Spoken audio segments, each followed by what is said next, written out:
Olá para quem nos acompanha. Hoje a gente vai entrar de cabeça num tema que afeta milhões de pessoas todos os dias, mas que a grande maioria nem percebe de forma consciente enquanto a coisa está acontecendo. Aquela velha rotina automática do brasileiro, né? Exatamente. Sabe aquele momento em que o dia acaba, a pessoa senta no sofá, liga a TV e vai assistir ao principal telejornal do país para saber o que aconteceu no mundo. Parece um resumo neutro e simples do dia, certo? Sim, é o que todo mundo pensa. Mas e se tudo ali for roteirizado? Quase como uma peça de teatro. Hoje o nosso papo é sobre uma obra acadêmica fascinante, chamada Jornal Nacional, um projeto de poder. Um trabalho denso de pesquisa escrito por Ângela Carrato, Eliara Santana e Juarez Guimarães. Mas, antes de desempacotar as ideias desse livro, eu preciso fazer um aviso fundamental para quem está nos ouvindo. Um alinhamento de expectativas muito necessário, diria. Com certeza, o livro trata de temas da política brasileira recente que são intensamente polarizados. Abrange governos tanto de esquerda quanto de direita. Então, para deixar absolutamente claro, a nossa função aqui não é tomar partido. Nós não estamos validando as críticas feitas à emissora, nem endossando ou atacando os políticos que vão ser citados. Nós vamos apenas colocar os óculos desses três pesquisadores, entender a tese deles e como eles enxergam a história recente através dessa lente da comunicação de massa. É pura investigação sobre o texto. Isso aí, focado totalmente no material.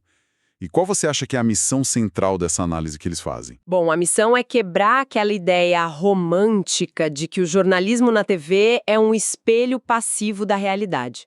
A tese central dos autores é que o principal telejornal do país atua como ator político. Eles dizem que é uma instituição que usa estratégias de roteiro, edição e, principalmente, o silenciamento para construir uma narrativa com começo, meio e fim. Eles até comparam essa estrutura com uma novela. Certo, vamos destrinchar isso porque a metáfora da novela é muito boa. Numa novela você tem os heróis, os vilões, o clímax, os fatos caóticos da vida real são organizados pelos editores para prender a atenção. E segundo o livro, para essa novela fazer sentido na cabeça de milhões de brasileiros ali no período pré-impeachment, entre 2014 e 2016, eles precisaram construir um cenário. E esse cenário foi erguido sobre dois grandes pilares constantes. Que foram a corrupção sem precedentes e a crise econômica. Exato. E tem um detalhe visual apontado no texto que eu achei impressionante. A emissora usava constantemente a imagem de um cano de esgoto enferrujado. Nossa, o duto de dinheiro. Esse mesmo. Um duto nojento jorrando uma enxurrada de dinheiro, notas voando, tudo sempre posicionado sobre um fundo vermelho escuro. O que é fascinante aqui é a psicologia do design. O livro argumenta que isso cria uma associação imediata na mente de quem assiste. O esgoto remete à sujeira, a algo que está apodrecendo as fundações do país. E o fundo vermelho não é acidental. Ele liga essa sujeira a um grupo político específico que estava no poder. A pessoa recebia a mensagem antes mesmo do âncora dar boa noite. Perfeito. É uma intencionalidade visual fortíssima. Mas aí surge uma dúvida. Se eles estavam construindo um cenário de caos completo, o que acontecia quando surgiu uma notícia inegavelmente boa sobre o país? Eles simplesmente escondiam. É aí que entra a estratégia do silenciamento. Não é censura aberta, tipo, não falar sobre o assunto. O silenciamento editorial moderno opera na gestão de tempo e de foco. Como se a atenção fosse um recurso escasso. Exatamente. O livro traz um exemplo chocante de 2014. O Brasil saiu do mapa da fome da ONU. Historicamente, isso é um marco geracional colossal. Deveria ser manchete a semana inteira. Mas os pesquisadores cronometraram. O telejornal dedicou apenas 38 segundos à notícia, sem chamada na abertura, e em dezembro do mesmo ano, quando o desemprego atingiu um menor nível histórico de 4,8%, o tempo dedicado foi de 37 segundos, sem contexto, sem especialista. Caramba! E o detalhe mais maluco é que nessa mesma edição, a previsão do tempo teve mais de 1 minuto.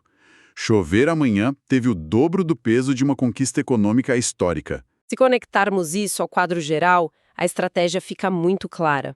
Eles levam a notícia ao ar, então não podem ser acusados de censura. Mas esvaziam totalmente a importância dela. Se uma vitória social tem o mesmo tempo de tela que a previsão de pancadas de chuva, a narrativa do caos absoluto não sofre nenhum arranhão. Fica inabalável. Bom, o cenário estava montado, o país inundado pelo cano de esgoto. E aí a gente entra na simbiose com a Operação Lava Jato. Para a narrativa decolar, o livro aponta que a emissora precisava de vilões absolutos e heróis brilhantes. E a relação entre o telejornal e a Lava Jato tinha um timing de vazamentos que parecia relógio suíço. Sintonia fina mesmo.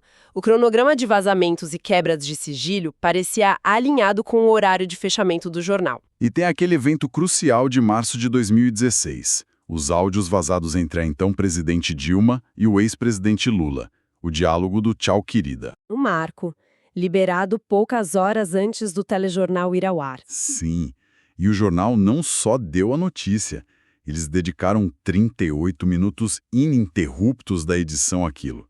Mas o que a pesquisa destaca é a postura dos âncoras. Eles fizeram leituras dramáticas e gesticuladas das transcrições, mudando a entonação para transparecer indignação. É a dramatização pura. O livro defende que isso trabalhou para criminalizar a política tradicional, erguendo figuras do judiciário, como Sérgio Moro, ao status de divindades heróicas inquestionáveis. E para manter esses heróis puros, eles omitiam o contraditório. As vozes da defesa quase não tinham espaço. Aí é que a coisa fica realmente interessante nas entrelinhas do livro. O impeachment acontece e a classe política é desmoralizada perante o público e chegamos às eleições de 2018. A emissora havia plantado a ideia de que a política estava morta, mas alguém precisava ser eleito. Acontece o que os autores chamam de busca pelo centro. Eles tentaram impulsionar candidatos do establishment moderado, tipo Geraldo Alckmin, e até o Luciano Huck, mas falhou. Falhou porque o terreno que eles adubaram já rejeitava qualquer um com cara de político. E há aquela campanha famosa que eles exibiram, O Brasil que eu quero. Sim, pedindo vídeos verticais, ou melhor, horizontais gravados pelo celular. Isso. E os autores analisam como essa campanha criou uma polarização semântica gigante. De um lado, a velha política suja do noticiário e do outro, o cidadão de bem e sonhador enviando seu vídeo. Essa oposição sedimentou um campo fértil para quem se apresentasse como o destruidor do sistema. A mensagem era de que a política institucional era a escuridão e o povo era a luz. E quem surfou nessa onda, se apresentando contra o sistema, foi Jair Bolsonaro. E o tratamento que ele recebe apontado no livro é uma aula de adaptação narrativa. Como foi essa adaptação? Segundo a obra, a emissora o considerava instável, não era o plano original. Mas após a facada, houve um esforço claro para humanizar o candidato. O telejornal passou a exibir entrevistas suaves com ele na cama do hospital, falando sobre a filha, num tom manso. E enquanto isso acontecia, os autores destacam a omissão do jornal frente ao movimento Ele Não, um protesto gigantesco liderado por mulheres. O tempo de tela que esse protesto nacional recebeu foi milimetricamente balanceado com manifestações pró-Bolsonaro, que eram muito menores. O silenciamento igualando o gigante ao minúsculo. E para fechar o timing de 2018, eles citam a liberação de trechos da delação do Palocci na véspera do primeiro turno. Eram relatos antigos, sem fatos novos. Mas o jornal deu quase 10 minutos de horário nobre e resgatou os gráficos do duto jorrando dinheiro. Em contraste total com a reportagem que saiu dias depois sobre empresários financiando disparos ilegais de fake news via WhatsApp para beneficiar a campanha do Bolsonaro. Denúncia gravíssima de fraude na era digital. E que o jornal tratou como uma distância fria, minimizando como um suposto esquema. Sem animação 3D, sem dramatização na voz do âncora. Aí o Bolsonaro é eleito e a gente entra no que o livro mapeia como a relação complexa do governo Bolsonaro e a Vaza Jato. Foi uma relação de tapas e beijos, digamos assim. Totalmente. A emissora abraçou fortemente a agenda econômica. A reforma da Previdência foi tratada como inevitável. Eles até usavam artes gráficas no telão com tons calmantes de verde e azul. Cores pastéis para ilustrar cortes de direitos e acalmar o público. Mas ao mesmo tempo batiam pesado quando surgiam os escândalos envolvendo o Flávio Bolsonaro e o Fabrício Queiroz. Havia muito atrito. E no meio disso explode a Vaza Jato. O The Intercept revela conversas secretas entre o juiz Sérgio Moro e os procuradores. E a reação do telejornal, segundo os autores, comprova o tal projeto de poder. Ao invés de investigar a fundo o conluio mostrado nas mensagens, o jornal focou exaustivamente na figura de um hacker. Virou filme de espionagem. O enquadramento passou a ser sobre o crime de invasão para proteger a legitimidade moral da operação que o próprio jornal tinha erguido. Exato. Admitir a falha seria admitir que o roteiro da própria novela deles estava comprometido. Mas com a pandemia de Covid-19, o livro nota uma virada radical. Uma oposição frontal ao negacionismo do presidente, né? O jornal passou a focar diariamente no número de mortos, e tem um detalhe sutil apontado pela pesquisa: os âncoras começaram a omitir o título de presidente ao se referir a Jair Bolsonaro, despindo ele do peso institucional. Isso levanta uma questão importante. Como a emissora que ajudou a descredibilizar a política antes, agora se levanta como grande defensora da ciência contra esse presidente? Os autores respondem com o conceito de neoliberalismo progressista. Como funciona isso na prática?